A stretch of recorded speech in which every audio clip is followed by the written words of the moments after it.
د مالیې وزارت د کتابتون مدیریت په 1383 هجري شمسي کال کې د دې وزارت د بشري سرچینو ریاست په تشکیل کې د کارکونکو د علمي ظرفیت لوړونې او معلوماتو ترلاسه کولو په موخه رامنځته شو. دغه کتابتون په مختلفو علمي، اسلامي، څېړنیزو، اقتصادي، مدیریتي، قانونپوهنې، عمومي معلوماتو او نورو بیلابیلو برخو کې په پښتو، دري او انګلیسي ژبو زرګونه ټوکه کتابونه لري چې اوس مهال ورته د اړیکو او عامه پوهاوي ریاست له لوري ځانګړې پاملرنه شوې ده. د کتابتون مسئول مدیر وایي این کتابخانه در سال 1380 تأسیس گردیده که به تعداد 4500 جلد کتاب در تمام بخش‌های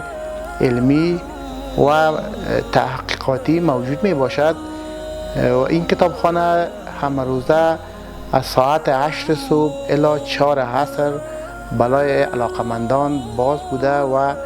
خدمات عرضه می دارد. د یادونې وړ ده چې په دغه کتابتون کې سلګونه ټوکه ډیجیټلي کتابونه هم شتون لري چې د وزارت د کارکونکو ترڅنګ نور اشخاص د مطالعې مینوالو په ځانګړي توګه زده کړیالان هم کولی شي چې د معلوماتو ترلاسه کولو او څېړنو په موخه ترې ګټه پورته کړي.